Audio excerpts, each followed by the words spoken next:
안녕하십니까. 이번 차시 강의는 정보화 사회에 관한 것을 갖고 쭉 이야기를 펼쳐보일 생각입니다. 계속 연강을 했더니 목이 좀 잠기는데 중간에 그 목소리가 잘 못 나와서 내시 소리가 날지도 모르겠습니다. 전 내시는 아닙니다. 좀 이해를 하시고 그렇게 좀 들어주셨으면 합니다. 목이 자꾸 잠겨가지고. 그래서 이 정보 사회 이제 이 문제는 제가 이제 앞에서 그 설명됐던 지난번에 그 리더십 문제는 그 중간 평가 그것과 이제 관련이 있다고 얘기했는데 이 정보 사회 이 부분도 약간 그 관련이 있습니다. 그래서 좀 잘 들어 놓으시면 그렇게 이제 좋을 것 같습니다. 정보 사회 특히 이 문제는 그 정보화 사회에서 일어나는 그런 여러 가지 것 중에 이제 시간과 정보 그거를 어떻게 활용할 건지 그러니까 이제 얘기해 보면 4차 산업혁명과 셀프 리더십과 관련시켜서 얘기해 보면 개인 각자가 시간을 관리해야 된다 하는 것과 그다음에 두 번째로는 이런 정보 사회에서 정보를 어떻게 관리하고 그렇게 해서 나한테 도움이 되는 그런 걸 모색할 수 있을 것인지 하는 게 이제 이번 강의의 포커스 초점입니다.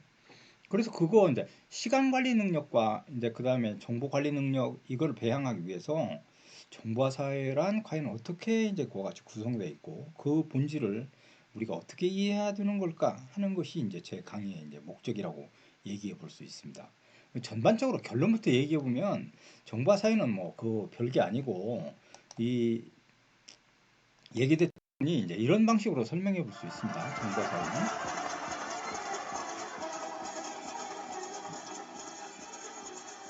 이렇게 세계적으로 수많은 사람들이 이렇게 쭉 그와 같이 나타나는데 이것 중에 정보 사회란 저 사람들을 다 저렇게 연결하는 겁니다. 그래서 소셜 네트워크라고 이제 얘기해 볼 수 있는데 이것이 이제 가장 중요한 설명의 핵심적인 사항입니다. 그러니까 모든 사람들이 연결되는 건데 이제 그 목차를 제가 이제 그렇게 만들어 봤는데요.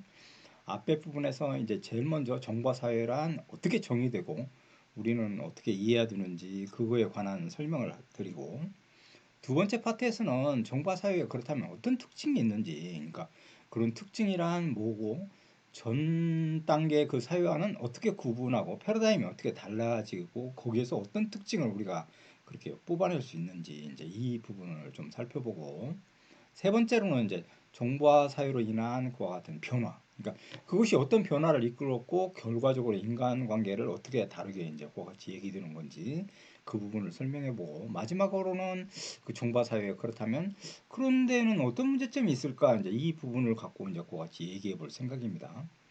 그래서 이거 제 자랑은 아니지만 이게 제가 이제 그 심심해서 PPT 그 만들어 본 겁니다. 그 나름 열심히 그 학생들 중에는 저보다 못하는 사람도 있을 것 같습니다. 저도 이 PPT 관심 갖고 막 해봤는데 해볼수록 시간이 정말 많이 이거 만드는데 동그라미 하고 뭐 저걸 수정하고 뭐 이렇게 하는데 시간이 많이 걸립니다. 그렇지만 아이디어를 집어넣고 이렇게 하는 거는 재밌습니다. 여러분들 PPT 만드는 거 그거 이거 아웃사이드 얘기지만 정말 선수가 돼야 됩니다. 왜 그런 거 아니? 앞으로 사회는 그 모든 조직원들 있는 데 가가지고 자기가 PPT 그걸 갖다가 포인트를 써가지고 쭉 이렇게 설명해낼 수 있어야 하기 때문에 PPT를 만들어서 확실하게 전달하고 그걸 빠르게 잘 인식시키는 거 그런 능력 이러는 것도 이제 중요한 능력이 될 거라고 이제 얘기해 볼 수 있습니다. 정보화 사회란 무엇인가 이제 이렇게 얘기 될 때 그러니까 정보화 사회 이렇게 하면 이제 그 막연한 것 같지만 실제로는 간략하게 얘기해 두면 정보를 갖다가 이제 그 가공을 합니다. 그러니까 정보를 쭉 가공을 하고 그것들을 이제 처리한 다음에 그 데이터화하고 그래서 그걸 통해 가지고 이제 그 유통 그러니까 서로 교환을 한다거나 그 다음에 그걸 모아서 어떤 제공을 한다거나 이제 여러 방식을 통해 가지고 하는 건데 그게 이제 경제나 사회적의 중심이 된다. 그러니까 정보가 중심이 된다. 다르게 더 간단하게 얘기해보면 정보가 돈이 되는 사회로 이행했다. 이제 이렇게 얘기하는 것이 바로 정보화 사회의 가장 핵심입니다. 그러니까 정보가 돈이 될 수 있다. 그러니까 막연한 거지만 실제로는 이제 우리가 그런 사회에 살고 있다. 이제 이렇게 얘기될 수 있다는 겁니다. 그래서 정보화 사회는 이제 왜 가능해졌느냐 이렇게 본다면 과학기술이 이제 그 발달하면서 이제 그 부분이 가장 그렇게 영향을 미쳤습니다.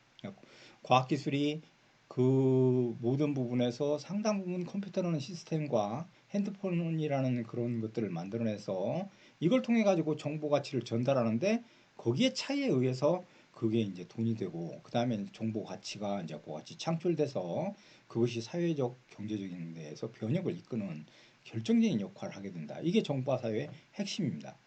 그런데 이제 그거는 지금까지 정보는 바로 이제 그렇게 제조나 그 서비스에 비해 가지고 그것이 그렇게 돈을 갖다가 창출해낸다거나 그러니 못할 거라고 생각했는데 이게 이제 2000년대 지나면서 훨씬 더 제조업이나 서비스 산업을 앞지르고 훨씬 돈이 되는 구조로 지금 이행하고 있습니다. 그러니까 정보란 그러니까 그런 방식으로 보면 이제 힘이 원천인 사회, 정보가 힘이 되는 사회.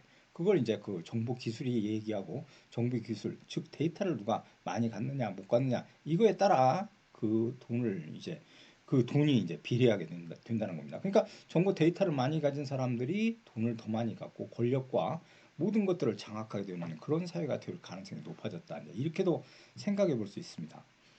근데 이제 이런 것들은 이제 소셜 네트워크가 되면서 서로 연관을 하고 연결을 해서 편리성을 가져다 줬지만 그 반대급부로 진짜로 그 뒤에 가서 이제 자세히 설명드리겠지만 제일 먼저 정체성의 혼란을 가져왔었고 두 번째로는 사이버 범죄랄지 정보가 왜곡돼서 가짜 뉴스가 판을 친다거나 자기의 사적인 개인의 프라이버시가 침해당하는 그런 문제를 이야기하고 있는 것도 사실입니다. 이 부분이 이제 정보화 사회의 핵심적인 것들이라고 얘기해 볼 수 있는데 학문적으로 이 부분을 좀 더 설명해 보면 이런 방식으로도 얘기 될 수 있습니다. 그러니까 우리가 이제 큰 범주로 이제 그 패러다임 구조로 보면 정근대 사회와 이제 근대 사회로 우리가 나누고 그 이제 근대 사회에서는 전기 산업 사회와 이제 후기 정보화 사회 이제 이렇게도 이제 얘기되는데 여기에 이제 가장 우리가 다이나믹한 그 변혁을 이끌었던 건 그 이제 막스 웨버가 얘기했듯이 탈주술합니다. 그러니까 주술적인 사회, 신에 의해서 그와 같이 봉건적으로 지배되는 그런 사회에서 이 신이 그와 같이 이제 그 중시되지 않고 과학과 그 다음에 이제 합리성 그런 것에 의해서 모든 것들이 이제 변혁이 됐는데 거기에 핵심적인 게 탈주술화 이제 이 부분입니다. 그러니까 주술적인 사고랄지 그 다음에 감각적이고 미신적인 이런 사고에서 벗어나서 객관적이고 그런 것들을 인식하는 그런 사회로 이행하게 됐는데 여기에는 합리성 그러니까 합리주의라고 얘기하고 이 합리주의가 귀납법이 발달하면서 과학이 발달하고 그걸 통해 가지고 점점 합리적인 사회로 이제 이행했다 이제 이렇게 얘기해 볼 수 있는데 이거 과정 중에 탈주술화가 이제 이루어지고 그 부분이 근대 사회로 가는 가장 결정적인 그러니까 정부와 관련시켜 보면 가장 핵심적인 것이었다 이제 이렇게 얘기될 수 있다는 겁니다. 뭐 신은 죽었다 뭐 니체부터 해서 마르크스 뭐 여러 얘기를 할 수 있겠지만 그것보다는 재밌는 그 사례를 통해서 우리가 얘기해 보면 정말 그 탈주술적인 그런 것들을 여러분 이해하게 될 겁니다. 실제로 중국의 이제 근대 가정의 탈주술화 현상 중에 우리가 지적해 보면 태평천국에 난 이 중국 애들이 그 쿵우 있지 않습니까? 이러는 것들 해가지고 뭐 저 옛날에 어렸을 때 읽었는데 그 모래에다가 막 그 불을 밑에 불을 가열해가지고 모래를 뜨겁게 한 다음에 막 그 손을 집어넣어서 여기를 가열해가지고 단련시킨 다음에 그걸로 갈비뼈 이런 데를 찔러서 탁 잡아채가지고 사람을 갖다가 압살하는 이런 방식을 통해 가지고 한다. 풍우 뭐 이게 정말로 그 중국에서 이제 그 열심히 해서 서양을 장악할 거다. 이제 이렇게 이제 해가지고 모든 중국 사람들은 쿵우와 소련 권법 이런 걸 통해 가지고 서양을 극복할 수 있다 이런 생각을 했습니다. 태평 천국의 난이 일어났을 때 정말로 신기한 일들은 걔네들 그 총에 한 방에 갔습니다. 그 날고 쿵우를 하고 그 난리를 쳐도 총 한 방에 그같이 끝이 났다는 겁니다. 그러니까 이게 그 중국인들이 자기 합리화 과정과 이러는 것들 그러니까 주술적인 그런 사고 이걸 맹렬하게 비판했을 때 이게 태평천국의 난 이게 아퀴정전에서 이제 그 부분을 많이 얘기해 볼 수 있는데 이런 일들이 있었다는 겁니다. 이거 그건 중국만 그러느냐? 한국도 마찬가지입니다. 동학농민난 일어났을 때 그 자료에 따르면 한국의 동학군이 일본군 10명이 일본군 한 명만 죽이면 이기는 전쟁이었습니다. 그런데 그게 우리가 이기지 못했던 가장 커다란 이유는 이게 그 동학에 주문을 외면 총알이 이렇게 오다가 총알이 탁 피해 간다는 겁니다. 그러니까 절대 총알을 맞지 않는다는 거. 이렇게 이제 그러니까 그런 주술을 맹신했고 정말 동학난에서 3내 전투에서 그 일본 놈들이 그렇게 있을 때 낙과 뭐 그다음에 여러 가지 대나무 죽창 꽃갱이를 들고서 쭉 일렬로 전진했는데 주술을 물론 열심히 했죠. 근데 일본 놈들이 안자사 자세를 취한 다음에 총을 쐈을 때 주술을 냈지만 그 주술에 관계없이 가슴에 맞았고 사람이 죽으니까 혼비백산할 수밖에 없었던 그런 일들이 일어났다고 합니다.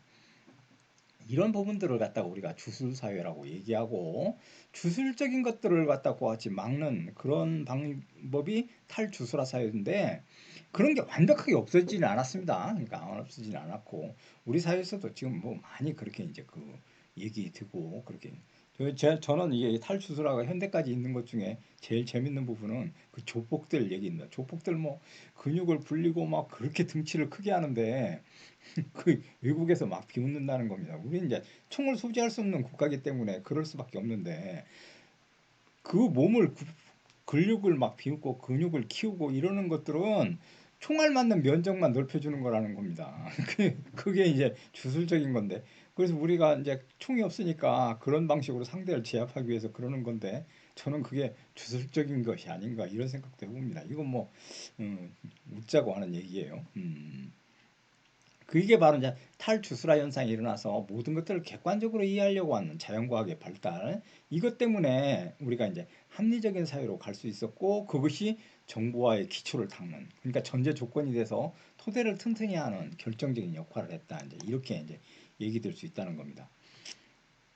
정보 사회의 그럼 특성이라 이제 우리가 어떻게 이제 그와 같이 얘기될 수 있느냐 이제 이 부분이 이제 제가 설명해 낼 수 있는 그 핵심은 그러니까 이제 이런 특징은 우리가 어떻게 이해하고 그와 같은 것들을 이제 그와 같이 생각해 볼 것인지 이것 중에 정보 사회 특징 중에 저는 저거 뭐 저걸 이제 그 사진을 같이 뽑았는데 제일 중요한 건 정보량의 폭증입니다. 그러니까 정보가 너무 많아서 어떤 정보가 그렇게 중요하고 어떤 정보는 정말 필요치 않은지 이걸 구분하는데 정말 놀랍게도 이걸 구분해내야 되는 그런 사회로 또 이행 정보가 이제 적을 때는 그걸 빨리 판단할 수 있었는데 정보가 저렇게 폭증적으로 늘어난 사회에서는 어떻게 저걸 갖다가 같이 선별해내고 합리적으로 판단할 것인지 이 부분이 굉장히 어려운 것 같은 상황이 됐다는 겁니다. 그래서 실적으로는 그렇다면 이제 정보 사회의 가장 본질을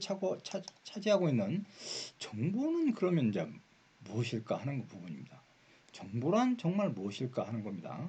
그러니까 정보가 돈이 된다고 이제 하니까 이제 우리가 그것과 관련시켜서 정보가 지금 왜 돈이 되는 걸까 하는 걸 고민해 봐야 됩니다. 그러니까 정보란 근데 이제 그 얘기를 해보면 정보란 무엇일까 이 부분에서는 우리가 정근대 사회에 이제 그 얘기를 해보면 여러 가지 그 뭐 정근대 사회의 그와 같은 정보는 상당 부분 머릿속으로 암기해가지고 모든 지식을 갖다 축적해서 그런 지식을 많이 갖고 있는 사람. 그러니까 이제 그 지적 능력을 많이 갖고 있는 사람이 지도자가 됐고 그 정보를 이용해서 상대를 제압하는 그런 상황이 됐다는 겁니다. 그러니까 이제 이게 그 신라 시대 이사금 같은 경우는 여러 사람이 모여 있는데 그 왕을 뽑는데 지도자를 뽑는 겁니다. 그런데 어떻게 뽑았느냐? 다 떡을 갖다 씹어가지고 그 떡을 씹어서 이빨 자국이 많은 사람이 왕이 됐다는 겁니다. 그냥 이빨 자국이 많다는 건 다른 뜻이 아닙니다. 이 너무 늙으면 이빨 수가 줄어들어 가지고 그 사람은 늙은 사람일 거고 제일 왕성한 이빨 수가 많은 사람이 왕이 됐다. 그 얘기는 계속 경험이 많은. 그러니까 적이 쳐들어오면 어떻게 대응해야 되고 가뭄이 들면 우물이 어디에 있고 그다음에 뭐 홍수가 나면 어디까지 피해야 되고 이런 지식을 많이 그렇게 습득한 사람이 지도자가 되고 그 경험이 중요했다는 겁니다. 근데 정바사회는 그 경험이 실제로 그걸 통해 가지고 돈도 얻고 그다음에 그 어떤 권위를 확보해 가지고 통치자가 된다거나 이런 중요한 수단이 됐는데 지금은 그 정보가 아무런 그런 정보가 필요 없고 그냥 핸드폰이랄지 컴퓨터 안에 그런 정보 지적인 것들이 다 쌓여 있고 실제로는 지금 사회에서는 그렇게 많은 걸 알고 있는 건 정말 특공대라고 할 수밖에 없습니다. 특공대 아십니까, 여러분?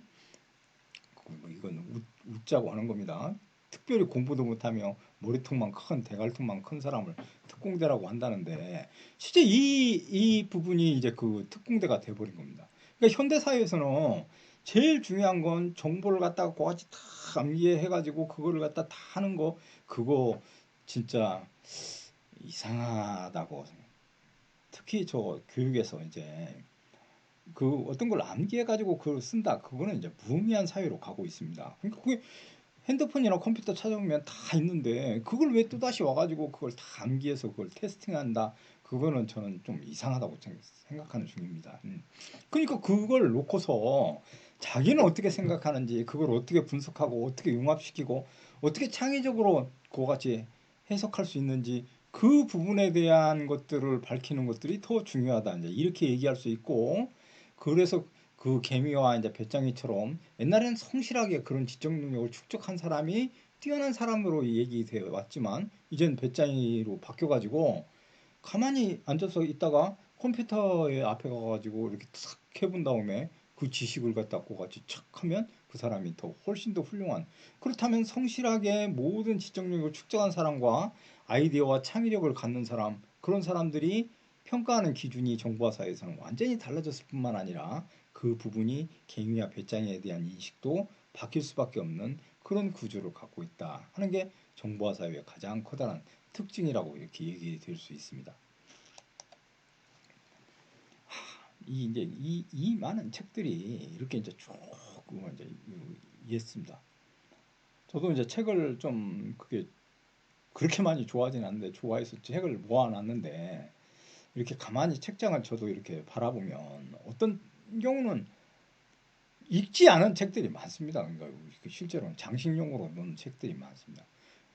가능하면 많이 읽으려고 저도 노력하지만 그게 잘 되는 건 아니고, 그래서 책들이 저렇게 쭉 있는데, 저런 책들이 이제 정보 사회에서는 중요했습니다. 그러니까 어떤 게 생각나면 저 책 중에 찾아서 그 지식을 갖다가 빨리 그같이 체득하고 그 부분을 찾아갖고 읽어야 하기 때문에, 그 모든 지식의 그 축적된 양에 의해서 그런 정보를 판단해내고 정보를 그와 같이 인식하고 그러는 그 부분들이 저것과 다 연관되어 있었다고 얘기해 볼 수 있다는 겁니다. 그러니까 이게 정근대 사회였다면, 지금의 정보화 사회는 저렇게 이제 핸드폰에 저기 사진만 들어오면 좋은데 저 내용까지 다 들어왔다는 겁니다. 제가 놀라운 건 사진만 들어오는 사회가 아니고 저 내용이 전부 핸드폰 내에 들어와 있어서 그걸 갖다 검색하거나 찾으면 모든 게 일목요연하게 판단하는 그런 구조가 됐습니다. 이것 때문에 정보 사회가 정말로 그와 같은 여러 가지 생각을 갖게 하는 것 중에 핵심적인 것이 됐는데, 실질적으로 정보가 되는 방식, 이제 나왔으니까 조금만 더 설명하면, 네이버나 다음 같은 경우는 그 전에 제가 설명을 약간 드렸는데, 정보를 다 모아가지고 그걸 분류해서 일반 사람들이 그걸 쉽게 접근할 수 있게끔 하는 방식을 취득한 다음에 다음이나 네이버가 돈을 벌었습니다. 그러니까 다음이나 네이버에는 그걸 갖다 직접 이용할 때 그걸 돈을 부과하거나 그러진 않지만, 광고를 할지 여러 가지 방식을 통해서 이제 돈을 벌게 됐다는 겁니다. 근데 이제 그 부분이 실제로는 한계가 좀 있고, 여러 가지 방식에서 이제 돈 버는데 한계에 봉착하니까 새로운 방식을 도모하는 그런 방식으로 이제 자꾸만 이행 중인데, 그게 유튜버나 이제 구글에서 이제 그 얘기되는 유튜브 과정이랄지 이러는 것들은 저렇게 이제 그렇게, 저것들은 글자로 인식해가지고 그렇게 눈으로 보거나 이제 이렇게 해야 되는데, 그 시각화하는 것 중에 영상 부분으로 이제 우리가 하게 되면 훨씬 더 빠르게 이제 그렇게 이해하고 그게 된다는 겁니다. 그래서 이제 다음이나 네이버가 유튜버 시스템으로 가지 않으면 안 되는 그런 사회가 됐고, 이제는 그 정보를 축적한 정보를 축적해서 분류만 해가지고는 안 되는 겁니다. 그러니까 그 정보를 어떤 방식으로든 사람들한테 이용이 가능하게끔 편리성을 부과할 뿐만 아니라 그 정보를 어떻게 이용하느냐, 그러는 것들을 생각해 봐야 된다는 겁니다.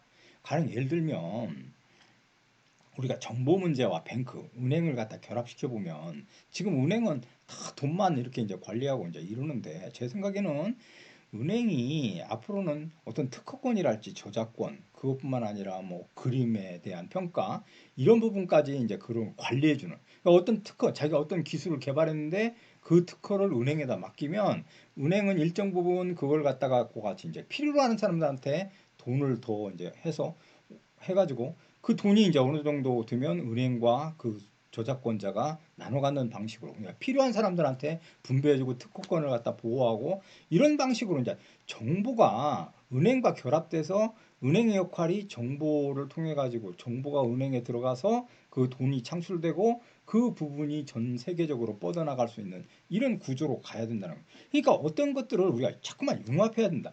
정보 그 자체를 놓고 단순한 정보로만 그같이 파악해서는 안 되고 정보 그 자체를 새로운 방식으로 이해한 다음에 그걸 갖다 풀어내서 적용시키는 그런 사회로 우리가 이행 중입니다.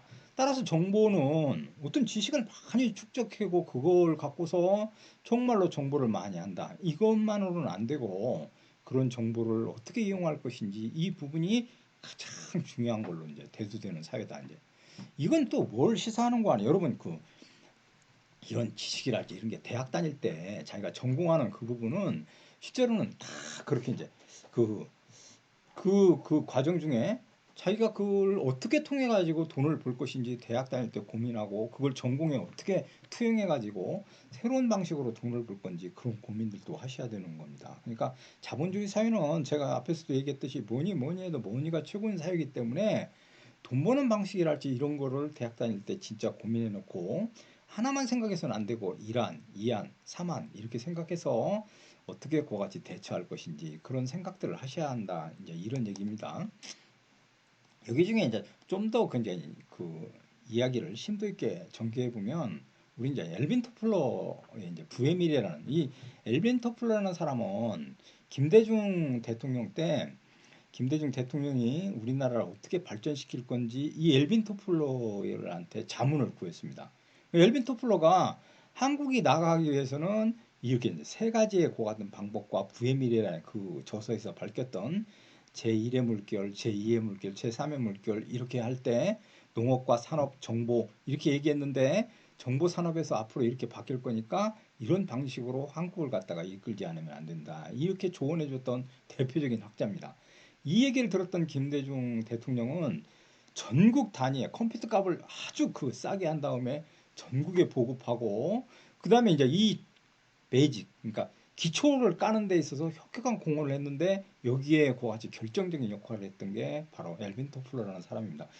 저도 그 당시에는 별로 그게 정말 중요할까 했는데 오늘날 와서 돌아보면 대단히 현명한 결정이었고 한국은 그 램선이랄지 이런 거를 하나만 끌고 오면 된답니다. 그러면 닭장처럼 생긴 아파트에 탁 해가지고 전체가 다 그 인터넷에 그와 같이 상응할 수 있는 그걸 호응할 수 있는 그런 구조로 다 돼 있기 때문에 한국은 미래지향적인 구조 그러니까 공간 구성을 잘 가지고 있었다 이제 이렇게도 얘기 듭니다. 그러니까 제가 그 읽었던 것 중에는 미국 사회는 너무 멀리 집이 떨어져 있어가지고 그 한 사람을 위해서 그 램을 그렇게 깔아면 형평성이랄지 이런 게 떨어지기 때문에 심각하게 문제를 일으킨다는 겁니다. 근데 우리 사회는 다행히 밀집형 공간을 갖고 있어가지고 앞으로 그같이 하는 미래형 사회에 가장 잘 적절하게 대처할 수 있는 이런 공간 구성도 상당히 중요한 역할을 했다는 거. 아무튼 엘빈 토플러가 우리가 한 얘기 중에 시간의 혁명 이것 중에 이제 그 시간 부분을 갖고 조금만 더 얘기해 보면 이렇게 설명해 줄 수 있습니다. 이걸 읽고 저도 이제 그 앞에 부분을 읽고 진짜 놀랐는데 이 농업혁명, 산업혁명, 정보혁명 이 세 가지 얘기 중에 농업하는 사람, 세 사람을 이제 그같이 사례로 꼽아서 이제 얘기하고 있습니다. 농업하는 사람은 방글라데시 농부를 이제 그같이 사례로 들었는데 이게 원하는 시간에 일하는 것인데 이 사람은 연 평균이 49만 원 정도 번다고 합니다.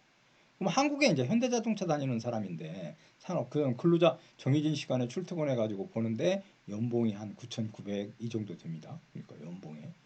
그런데 이제 우리는 이제 미국의 실리콘밸리의 이제 개발자 이 사람은 소프트웨어 개발자인데 자기가 원하는 시간에 그러니까 누워서 놀다가 갑자기 아이디어가 떠오르면 가가지고 같이 일하는데 평균이 2억이 넘는 그런 평균을 받고 실제로 그걸 계산해 보면 약 월급의 400 몇 배쯤 되는데 이건 3,000배가 차이 나는 그런 그러니까 같은 시간을 저렇게 활용하는데 그거가 가져오는 그런 돈의 양 그러니까 그 효과적인 그런 측면에서는 엄청난 차이를 보인다.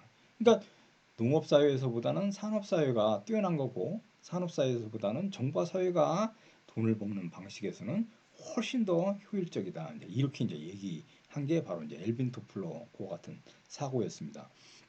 이게 의미하는 건 그래서 그러니까 지금까지 그러니까 농민이랄지 전업 산업에 종사하는 모든 제조업 이런 사람들은 성실하게 열심히 일하는 것이 가장 그와 같이 기본이고 노동의 조건 중에 가장 중요한 거라고만 생각했는데 그건 그런 게 아니고 갑자기 이렇게 어떤 생각을 창의적으로 하는 것들이 훨씬 더 중요해졌고 어떻게 그걸 융합시켜 가지고 새롭게 적용시키느냐 그거에 따라 진짜 돈을 버는 방식이 확연하게 달라질 수밖에 없는 그런 구조를 갖고 있다 하는 걸 시사하고 있습니다. 이제 6주차 일은 이제 여기에서 이제 약간 그 마무리를 짓고 다시 2차 시에서 다시 이제 뵙도록 하겠습니다. 여러분 이제 정말로 지금 강의를 계속 듣느라고 고생하시는데 계속 좀 그와 같이 지속적으로 관심을 가져주길 부탁드립니다. 감사합니다.